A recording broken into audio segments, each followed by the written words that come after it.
oração encontro calma, na oração encontro paz. Orar a Deus faz bem à alma, falar com Deus me satisfaz.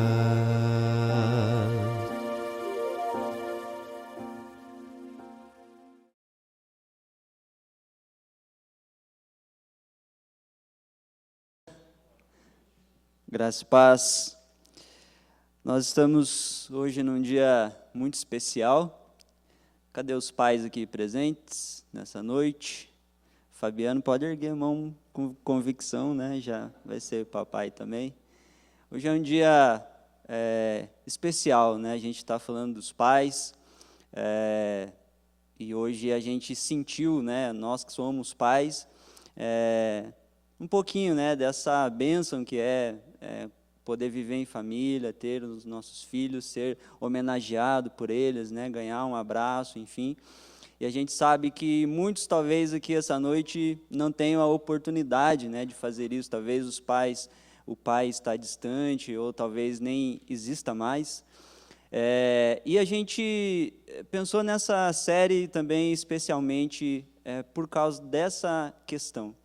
Nós temos um Pai celestial. Nós temos um Deus, o qual nós podemos chamar de Pai Nosso. E Ele é o Pai Nosso porque Ele é o Pai do seu povo, né? Nós reunidos aqui juntos, que fazemos parte deste rebanho do Senhor, podemos chamá-lo de Pai. E isso é maravilhoso. E a nossa série, ela é intitulada Pai Nosso, e nós estamos falando a respeito de algumas lições memoráveis sobre a oração. Então a gente quer aprender sobre a oração.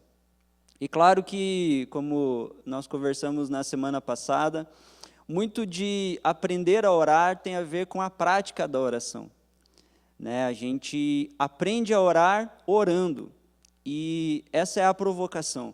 Orar é falar com Deus, orar é estar em contato com o Pai Celestial. E esse é o nosso intuito, que você, né, durante esse mês, não só aprenda lições sobre a oração, mas que você também desenvolva uma vida de oração. Ok? O texto que nós vamos ler hoje, extrair algumas lições, se encontra no Evangelho de Mateus, capítulo 14. Mateus, capítulo 14, dos versos 28 ao 33. Mateus 14, do 28 ao 33.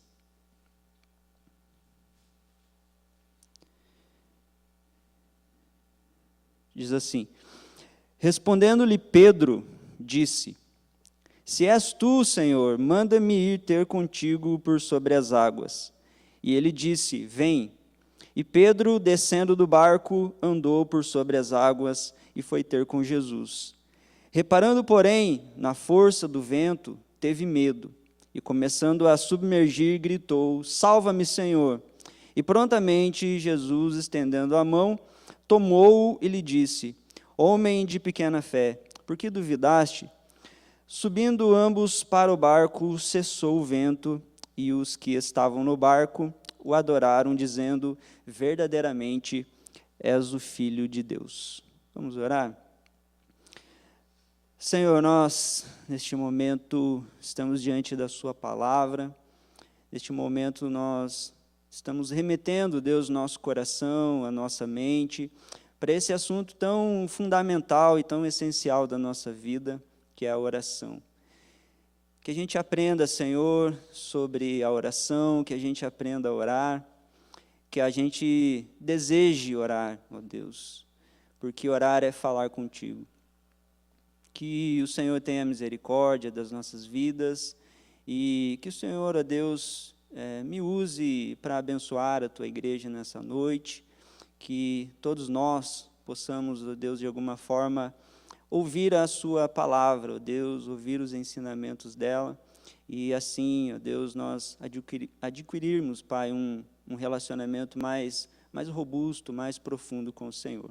Ajuda-nos por meio da sua graça, é a nossa oração, em nome de Jesus. Amém.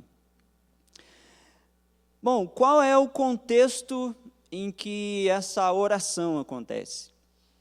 A gente tem esse evento que é bem conhecido, né? É o evento onde Jesus realiza alguns milagres, ele marca, né, com os discípulos, pede para os discípulos irem para o mar, e ele diz que ele vai encontrar esses discípulos do outro lado.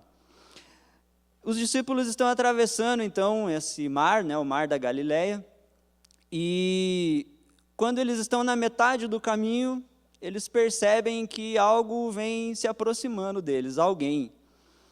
Eles são tomados de pavor, né, porque quem será que está andando de madrugada por sobre as águas? E eles, então, chegam naquela conclusão, né, de que é um fantasma aquilo ali, né, é um fantasma que está se aproximando da embarcação. E a gente, às vezes, é meio hilário, né, você pensar que alguém acredita em fantasma. Mas, gente, vamos parar para pensar. No meio da noite, no meio de um mar, quem que vai estar ali andando sobre as águas? Então, nessas horas, a gente inventa e acredita até no que não existe, né? E aí Jesus fala, não tenham medo, sou eu. Sou eu que estou chegando aí. E lógico, né, os discípulos ficam ali, mas será que é ele mesmo? Será que não é? E aí o Pedro, ele toma a dianteira e ele fala, bom, mestre, se é o Senhor que está aí, então me chama e eu quero ir ter contigo, né? E Jesus fala, ok, pode vir, né? E esse é o contexto onde acontece essa oração que a gente vai comentar aqui.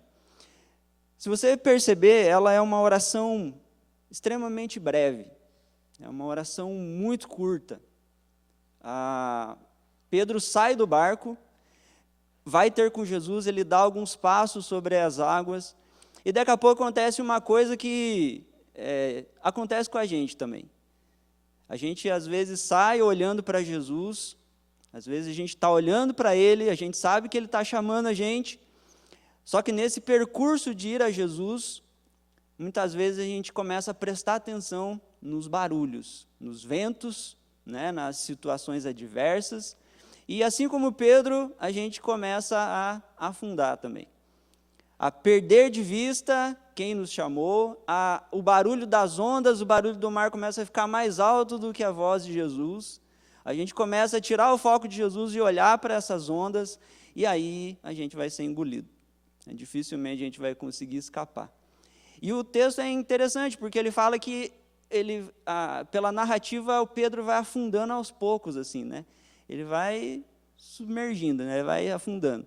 Ele percebe que a água já está no joelho, e ele está ali, ela vem na cintura e vai subindo, e ele percebe que vai falecer, né? Vai morrer.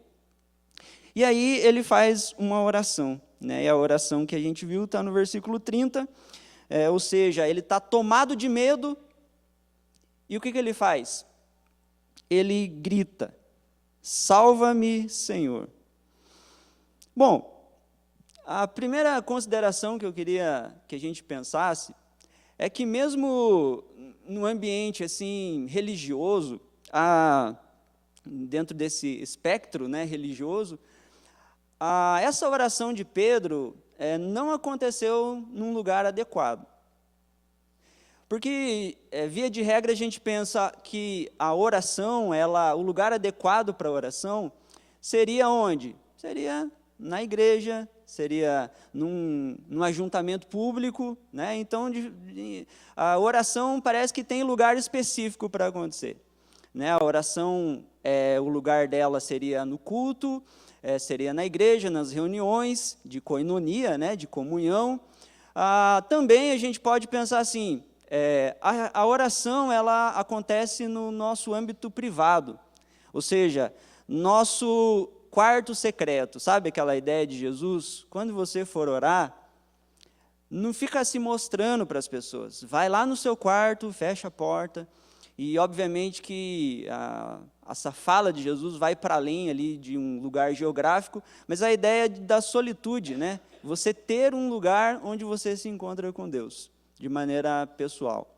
Então a gente pensa assim, lugares, né, na nossa casa, que a gente pode realizar um devocional, e a gente pensa em orações junto com a igreja, né, no ambiente religioso, né, e tal.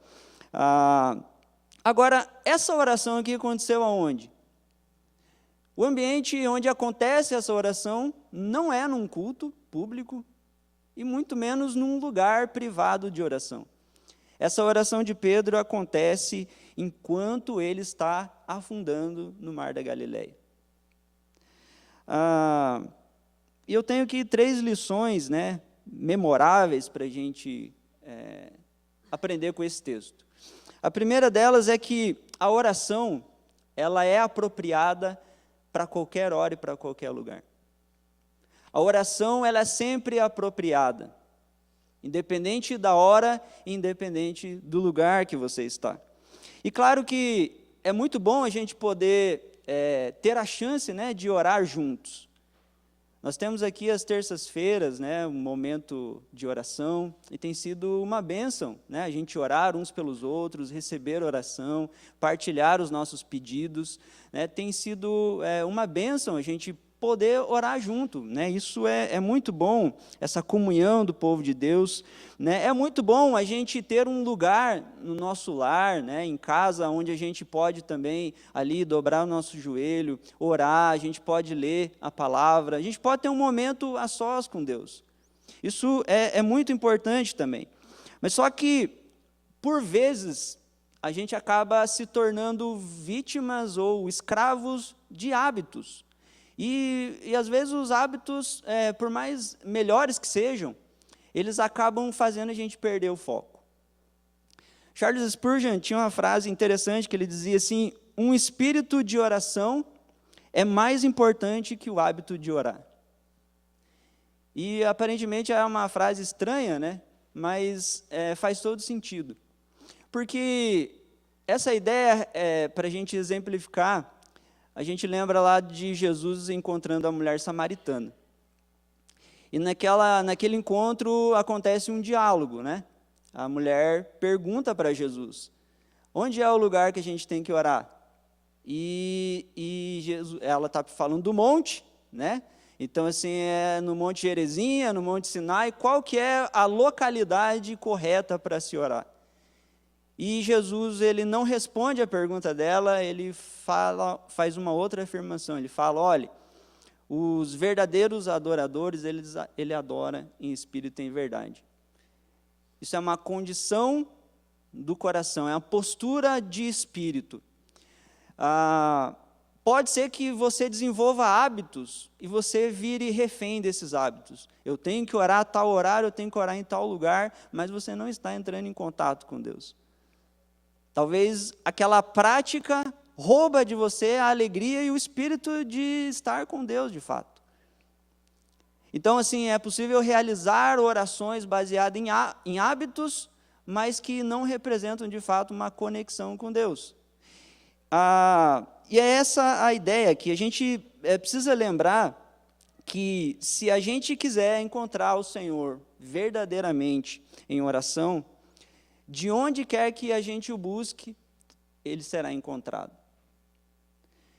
A ideia é que qualquer lugar que a gente estiver com o espírito de oração se torna uma terra santa, se torna um lugar de encontro com Deus. Veja, a gente está falando aqui de um homem orando num momento em que ele está afundando. E talvez a gente pense: mas ele não podia ter orado antes? Talvez ele deveria ter orado antes, né? Ok, ele poderia ter orado antes, sim. Mas a ideia é que nunca é tarde para orar.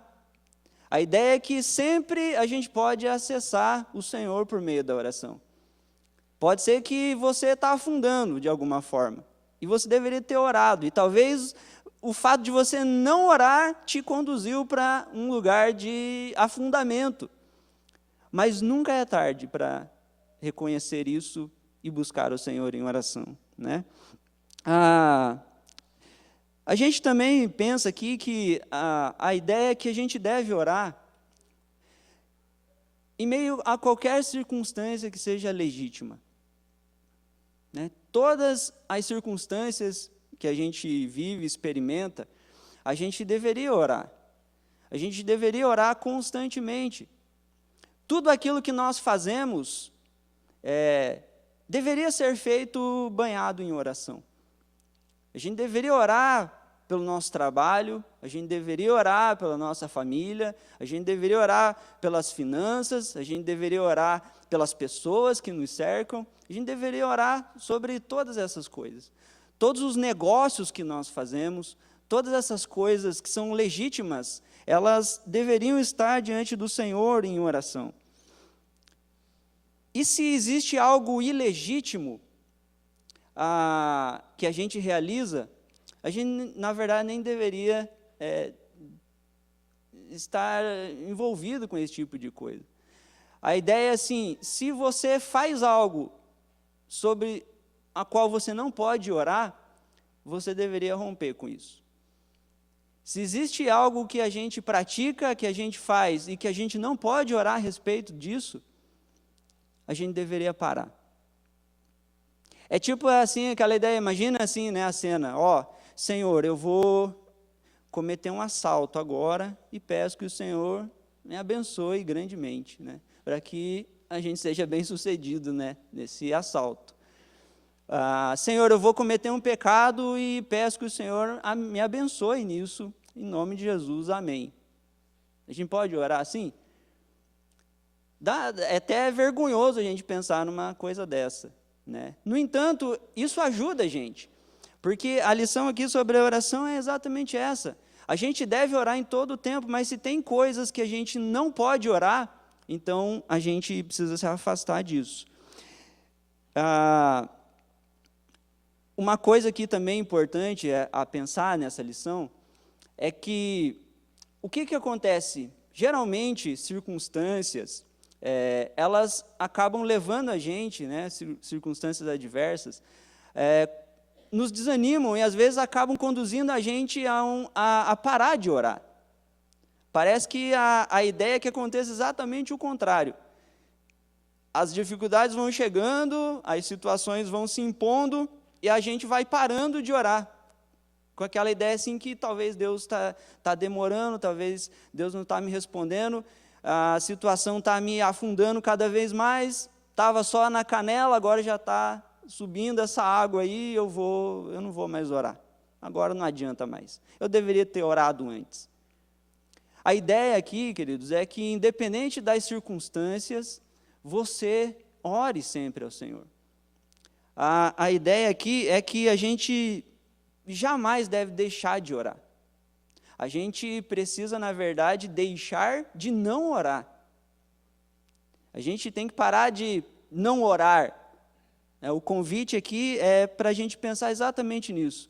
Toda hora, todo momento, todo lugar é um lugar adequado para a gente orar, porque a oração é apropriada para qualquer ambiente. A segunda lição que nós temos aqui nesse texto é que a oração ela deve ser objetiva, né? A oração deve ser intencional e objetiva. Olha só a oração de Pedro. Salva-me, Senhor. Dá para ser mais objetivo que isso? Ele está afundando. Ele não tem tempo de falar muita coisa, não é verdade? O que ele pensa em falar num momento decisivo da sua vida? É isso que dá para falar.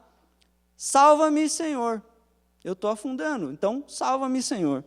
E perceba que, além de ser objetiva, essa oração de Pedro, ela acaba sendo adequada para qualquer situação também. Porque Pedro passou por inúmeras circunstâncias. Esse aqui foi uma delas só, né, que ele estava afundando. Mas Pedro foi perseguido, Pedro foi covarde, Pedro também traiu Jesus, né? A gente pensa que só Judas que fez isso, mas Pedro também fez isso. Pedro, por três vezes, né, traiu Jesus, negando ele. E perceba assim que todos esses momentos, essa oração aqui era adequada. Senhor, eu estou pensando em traí-lo, salva-me disso. Ou assim, Senhor, eu traí você, me salva dessas consequências, me salva disso. Ou seja, essa oração aqui, para nós, ela também faz todo sentido, porque talvez você pense assim, Senhor, a minha vida espiritual está um fracasso, eu estou fraco na minha vida espiritual, salva-me, Senhor. É uma oração adequada ou não? Talvez a sua situação seja assim, Senhor, a minha vida não faz mais sentido. A minha vida não tem mais sentido. Olha que oração adequada. Senhor, salva-me. Senhor, a minha vida não tem propósito, mas eu não encontro propósito. Salva-me, Senhor. Senhor, o meu trabalho vai mal. Salva-me, Senhor. Senhor, as minhas finanças vão mal. Salva-me, Senhor. Senhor, o meu casamento está desmoronando. Salva-me, Senhor. Senhor, os meus filhos estão rebeldes. Salva-me, Senhor. Os meus filhos estão desviados. Salva-me, Senhor. Puxa, a minha saúde física, mental, espiritual, ela vai mal. Salva-me, Senhor. Senhor, eu preciso tomar uma decisão importante na minha vida agora. Salva-me, Senhor. Senhor, eu não sei direito o que fazer. Salva-me. Senhor, para onde que eu vou? Me salva dessas dúvidas. Essa oração, ela não era só adequada para Pedro, ela é adequada para todos nós, em todas as circunstâncias da nossa vida. Nós podemos orar assim também. Essa oração, ela está correta, ela está teologicamente correta, inclusive. Nós clamamos salvação para aquele que pode nos salvar. E se clamamos salvação para aquele que pode nos salvar, é porque nós reconhecemos que Ele pode fazer isso, né? Aliás, a terceira lição aqui, ela indica exatamente isso. A oração nos faz reconhecer nossas próprias limitações. A oração faz isso. A oração conduz a gente para reconhecer as limitações. Olha só, Pedro grita, salva-me, Senhor. E quem faria uma oração como essa, se não alguém que sabe e que precisa de socorro? Se alguém não precisa de socorro, se ele consegue se salvar, ele não vai pedir socorro, não é verdade? Mas Pedro faz essa oração, salva-me, Senhor. Se ele mesmo pudesse se salvar, ele o faria.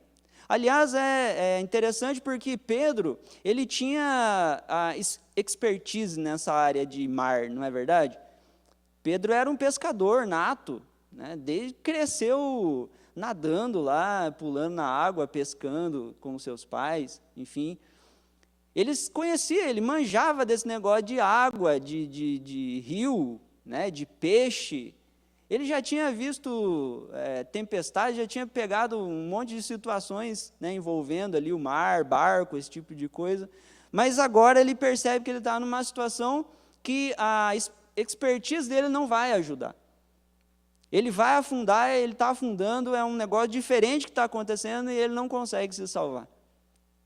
Só que esse reconhecimento de que não consegue se salvar é uma bênção.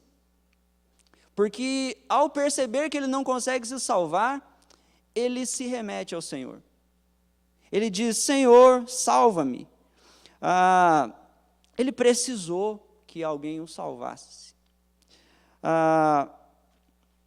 E é interessante que, nesse ponto, Pedro ele está orando por si mesmo. Isso é uma indicação importante também. Você precisa orar por você mesmo. Orar por si mesmo. Senhor, salva-me. Eu preciso ser salvo dessa situação. Eu não tenho condições, eu preciso que o Senhor me salve. Aliás, essa não foi só a oração de Pedro. Quando a gente olha para a Bíblia, a gente vê a história de homens, mulheres de Deus na história, que também oraram, fizeram orações por si mesmos, que também reconheceram as suas limitações. Todos eles que oraram, e a gente tem registros aqui, todos eles chegaram nessa conclusão. Eu sou limitado, Senhor, escolhe outra pessoa.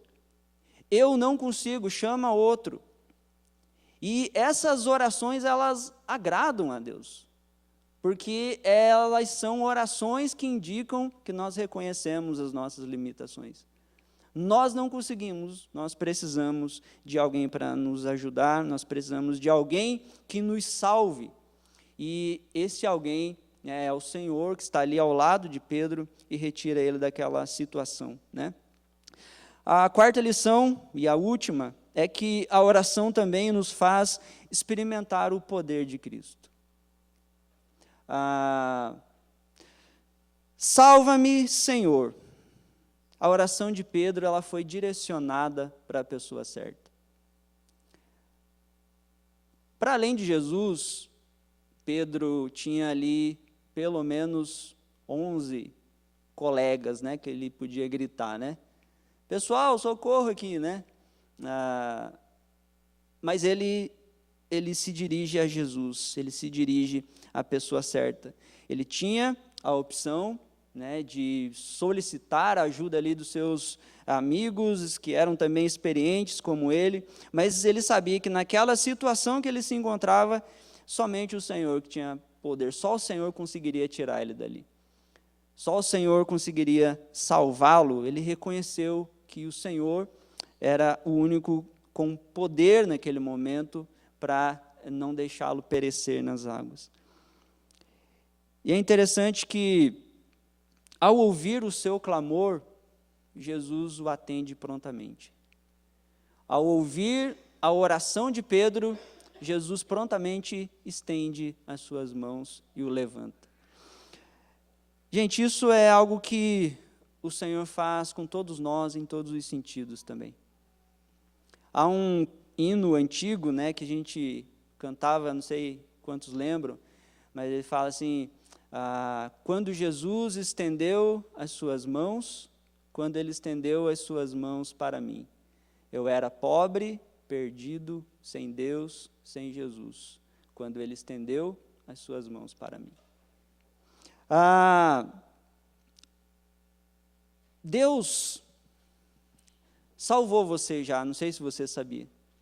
Se você hoje crê em Jesus, se você hoje conhece a Deus, se você de alguma forma já experimentou, né, esse contato com o Evangelho, você sabe, você tem consciência de que você estava perdido.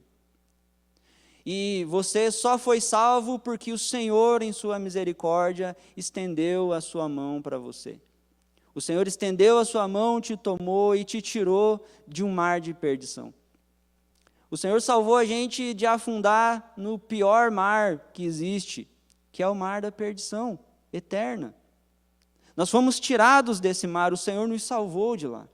E a bem da verdade é que se nós orarmos, se nós clamarmos ao Senhor, Ele tem poder para nos tirar também das águas da vida, que às vezes nós nos vemos afundando.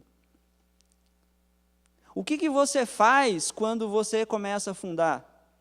Você tem duas opções: ou você se desespera enquanto afunda, ou você ora. Você ora, você clama ao Senhor. Você solicita a ajuda de Deus. E a gente sabe que o Senhor é poderoso e Ele nos faz experimentar isso.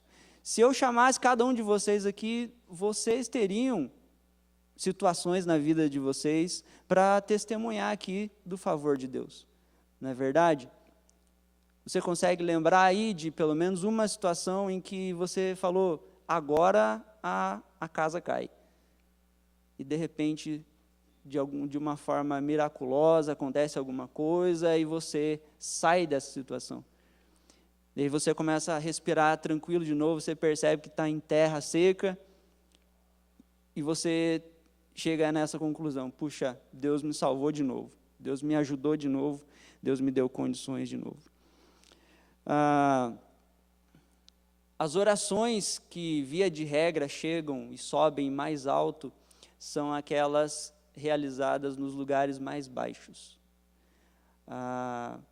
Puxa, quão grande salvação há para aqueles que percebem que estão atolados no mais profundo pecado e clamam ao Senhor, e o Senhor os tira de uma lama, de um buraco e eleva, né, coloca eles numa relação com Deus. Todos nós, queridos, passamos por dificuldades, passamos por sofrimentos, tribulações, aflições. Jesus não escondeu nada disso de nós. No mundo vocês vão sofrer também, no mundo vocês vão ter aflições. Mas ele fala assim: tenham bom ânimo, porque eu venci o mundo. E essa ideia é que o Senhor sempre está por sobre as águas. O Senhor é o vencedor, o Senhor é aquele que não afunda nunca. O Senhor é aquele que, quando nós começamos a naufragar, quando nós começamos a afundar, Ele é aquele que tem poder, Ele venceu o mundo, Ele venceu a morte. E Ele tem poder para nos colocar de pé, Ele tem poder para nos tirar das águas e nos colocar num lugar de segurança. Eu encerro aqui, queridos, para a gente pensar que às vezes quando a gente fala de oração, surgem dois problemas básicos, assim, né? Talvez você pense, puxa, que bacana falar sobre oração. Talvez você pense, puxa, eu gostaria de orar mais, eu percebo que eu preciso orar mais. Só que sabe o que é o problema? Eu não tenho tempo para orar. Talvez esteja entre nós aqui as pessoas que estão nessa situação, né? Você sabe que precisa orar, você gostaria de orar, mas você fala assim, puxa, mas eu não tenho tempo. Se eu tivesse tempo, eu oraria. Bom, a oração, ela não é uma questão de tempo, ela é uma questão de coração. Não tem a ver com ter tempo ou não, tem a ver com se o teu coração quer orar ou não. Porque se você tiver um coração voltado para a oração, você vai encontrar tempo para orar. É assim com todas as coisas, né? Aquelas motivações que a gente fala. Tem coisas que motivam a gente, tem coisas que deixam a gente bem, feliz, a gente tem vontade de fazer, e essas coisas a gente arranja um tempo para fazer, não é verdade? A gente consegue tempo, a gente cria tempo. Então, às vezes, a gente atribui essa dificuldade para justificar, na verdade, a ausência de algo mais profundo. Talvez não é tempo que falta para você, talvez é desejo de orar só. Se você desejar orar, você vai encontrar tempo para fazê-lo. Mas você fala, não, tudo bem, mas o meu dia é corrido e tal, eu não tenho 2 horas para parar e orar, 1 hora, né? Mas, gente, olha, uma dica aqui que me ajudou bastante, e que eu aprendi assim, fez sentido e tem me abençoado muito, é a ideia de você talvez orar por menos tempo, mas mais vezes, sabe? Sabe essa ideia, orar sem cessar? Que parece, meu Deus, então eu tenho que me ajoelhar e ficar orando 24 horas por dia, porque orar sem cessar é isso. Não, não é essa a ideia. Mas a gente pensar assim, às vezes a oração ela pode ser mais curta, mas ela pode ser mais frequente também. Porque se ela for mais frequente, daqui a pouco isso vira um hábito para você. Daqui a pouco ele começa a fazer parte do seu dia a dia, daqui a pouco você começa a incluir mais tempo nessa oração, e daqui a pouco você está orando 2 horas. Mas o problema é que a gente já pensa nas 2 horas e já desanima antes de começar, né?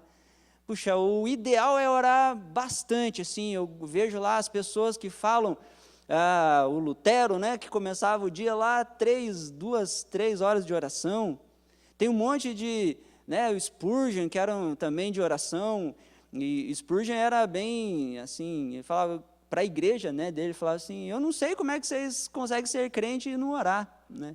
Como é que vocês conseguem ser crente e sair da sua casa sem fazer uma oração? Como é que vocês conseguem ser crentes e vão tomar uma decisão e não oram antes? E vão se relacionar com as pessoas e não oram por elas? E vocês não oram por sua família, vocês não oram por seus filhos? Como é que vocês conseguem ser crente assim, né? Claro, eu não sou Spurgeon, eu não vou falar isso para vocês. Mas acabei de falar. Entendeu?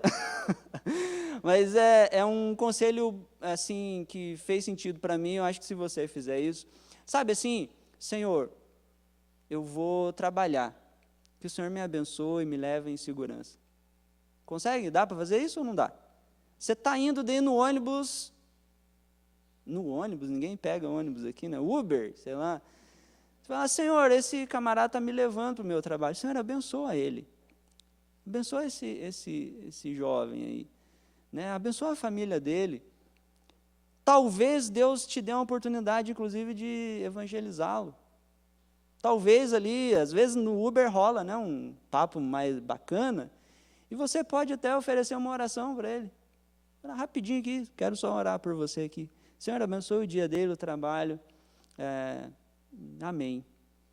Você chega no teu trabalho, Senhor, está uma bagunça aqui, me dá sabedoria para que eu trabalhe bem, para que eu use bem o meu tempo. Amém. Senhor, meu chefe está vindo lá, e agora eu preciso falar com ele. Senhor, me dá paciência, faz eu amar esse maluco aí agora, Senhor, em nome de Jesus, amém. Senhor, esse meu parente aqui, Senhor, está difícil, mas que o Senhor quebrante o coração dele, quebrante o meu, que o Senhor faça a gente de alguma forma se entender, para que o Senhor seja glorificado. Senhor, eu vou trabalhar, eu vou dar aula para os meus alunos agora. Dá sabedoria para eles, ajuda eles a aprender, usa a minha vida para ser instrumento de bênção para eles. Vocês percebem, Senhor, eu estou aqui, o alimento está sobre a mesa, obrigado, Senhor, por isso. Senhor, nós vamos dormir, o Senhor cuidou de nós esse dia. Senhor, agora nós vamos dormir, protege a gente, guarda a gente durante essa noite. E se eu morrer, que eu vá para o céu, Senhor. Que se eu não acordar amanhã, que eu esteja aí no céu. Né? Senhor, me perdoa, eu acabei de mentir, Senhor. Me perdoa. Senhor, acabei de... Enfim, gente, vocês percebem que dá para a gente orar toda hora, se a gente fizer isso? Esse exercício de orações curtas, mas orar frequentemente, toda hora a gente tem motivo para orar. Toda hora, toda hora. E se a gente desenvolver esse hábito, a gente está, assim, orando em todo o tempo. E a gente aprende, então, a valorizar, a perceber que nós precisamos de Deus, mas também a gente vai tendo a consciência de que Deus também está interessado nesse aspecto da nossa vida. Deus quer que a gente ore mais, gente. Porque é assim que a gente entra em contato com Ele. Deus quer responder às nossas orações. Mas aí, alguém creu o suficiente para se dedicar à oração? Você creu o suficiente em Deus para, durante o seu dia, entregar as menores coisas diante dEle? Esse é o grande ponto, né? E, assim, talvez você pense, eu até tenho tempo, mas então eu não tenho vontade. O que eu faço? Eu não tenho vontade de orar. E aí eu digo assim, então ore pedindo para que o Senhor te salve dessa falta de vontade. Comece a orar repreendendo essa falta de vontade. E você vai estar orando.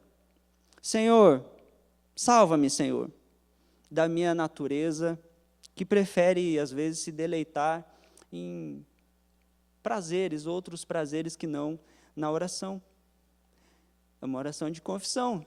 Talvez você tenha que fazer isso com mais frequência. Mas a gente faz isso porque a gente sabe que o Senhor responde às nossas orações. Que Ele abençoe você nesse processo de orar, né, que você seja despertado para isso. Não há nenhum avivamento na história que não tenha começado por uma vida dedicada à oração. Se a gente fala de avivamento, o avivamento começa de maneira individual.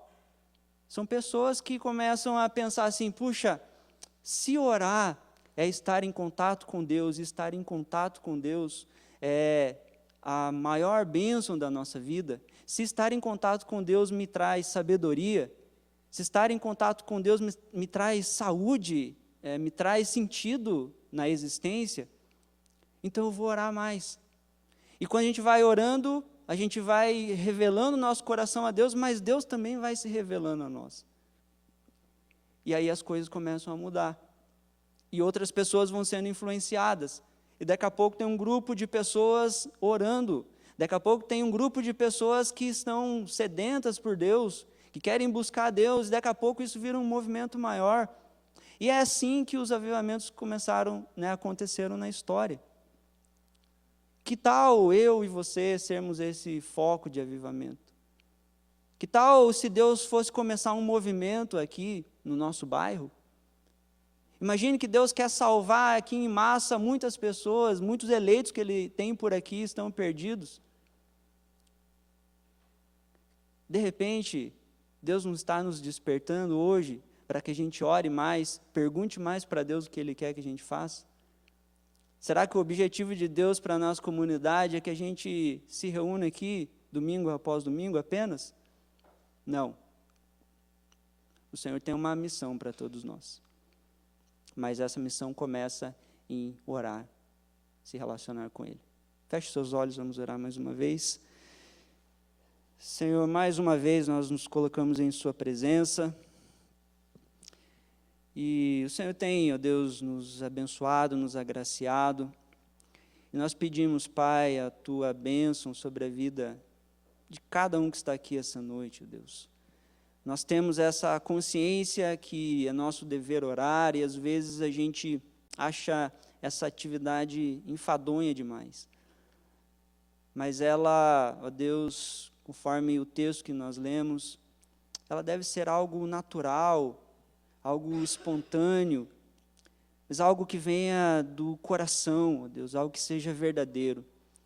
O Senhor não quer apenas ouvir dos nossos lábios um linguajar religioso, orações que foram decoradas, mas o Senhor espera que a nossa oração, ó Deus, seja o ritmo, seja a voz de um coração sincero, honesto, quebrantado, que fala com o Senhor de maneira natural, que busca o Senhor em todo o tempo.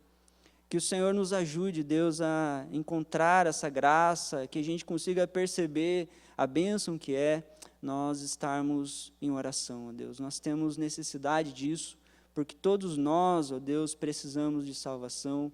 Todos nós, em algum momento, em algum aspecto da nossa vida, nós às vezes estamos afundando e a gente precisa clamar ao Senhor.